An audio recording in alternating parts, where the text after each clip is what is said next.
मनुष्य का जीवन किस लिए मिला है? दुख उठाने के लिए, संघर्ष करने के लिए। Life is a struggle and I am struggling. Everywhere, everybody is shouting like this sound. विश्व के कोने कोने में बस एक ही आवाज है, जीवन एक संघर्ष है और संघर्ष करो। जीवन का सामना करो। मुझे आज तक समझ में नहीं आया कि जीवन कोई सांड है जिसका सामना करना है। सिंग लगा के आया है तुम्हें मारने के लिए। ये कौन सी भाषा है? आध्यात्म ने तो ऐसी भाषा कभी नहीं कही कि जीवन का सामना करो, मानो जीवन अलग पोल पे खड़ा हो और कोई दूसरा है जो जीवन से लड़ने आ रहा है। ये कौन से एथिक्स हैं? ये कौन से सिद्धांत हैं? जीवन खूबसूरत है, जीवन प्यारा है। इस दुनिया में सर्वश्रेष्ठ गिफ्ट अगर ईश्वर ने हमें कुछ दिया है तो हमें मानव जीवन दिया है। कुकर, सुकर, सांप कई बार बने हम, पर इस बार ईश्वर ने हमें मनुष्य के रूप में इस पृथ्वी पर भोग, योग और यज्ञ के लिए भेजा है। भोगना भी नहीं छोड़ना है, योग भी नहीं छोड़ना है और यज्ञ भी नहीं छोड़ना है।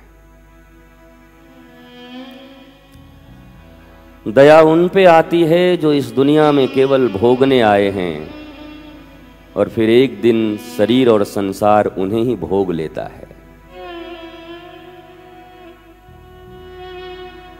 दया उन पे भी आती है जिन्होंने शरीर को सुखा दिया, शरीर पे अत्याचार किए, और वो भी धर्म और भक्ति के नाम पर। ईश्वर ने ये पवित्र शरीर तुम्हें सुखाने के लिए नहीं दिया, अत्याचार करने के लिए नहीं दिया। इस शरीर के ऊपर जितने अत्याचार धर्म के नाम पर हो रहे हैं, मुझे तो दिखाई नहीं पड़ता कि जन साधारण भी उतना अत्याचार अपने शरीर पर करता होगा। पागल हो गए हैं लोग। कोई अंगारों पे चल के कहता है मैं धार्मिक हूं, कोई बाल नोच के कहता है मैं धार्मिक हूं, कोई हाथ पांव खड़े करके कह रहा है मैं धार्मिक हूं। ईश्वर ने ये दोनों हाथें तुम्हें दी थी इस महान जगत को सर्व करने के लिए,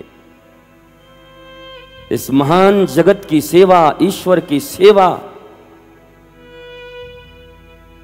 और अपने जीवन का आनंद उठाने के लिए। तुमने अत्याचार किया अपने शरीर पर, उपवास पे उपवास किए।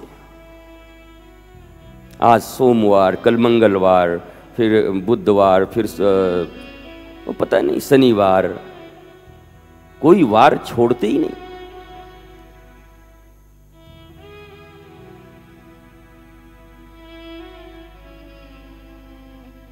उपवास का अर्थ शास्त्र में जब पढ़ते हैं तो लिखा है उपधनवास।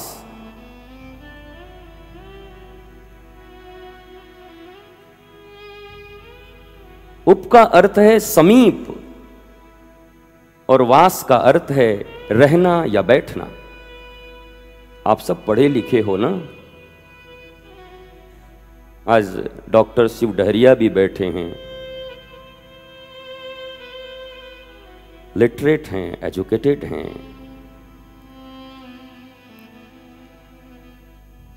ये उपवास शब्द कहां से आया?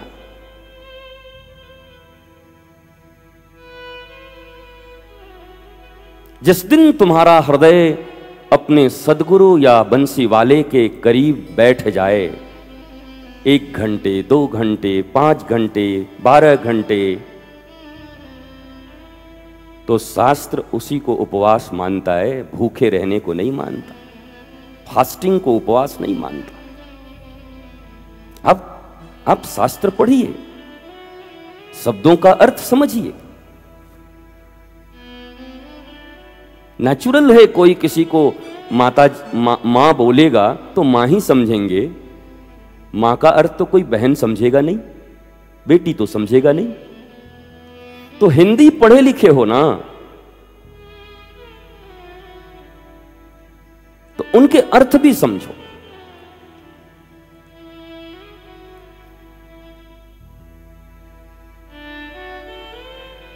इसलिए जिस दिन तुम्हारा मन सब चीज से उपराम होकर 1 घंटे के लिए भी अपने गुरु या गोविंद के चरण में बैठ जाए मस्त होकर, तो घोषणा कर देना कि आज हमारा उपवास था, आज ठाकुर जी प्रसन्न थे हमारे ऊपर, आज उपवास था हमारा। बाकी किसी उपवास को शास्त्र नहीं जानता।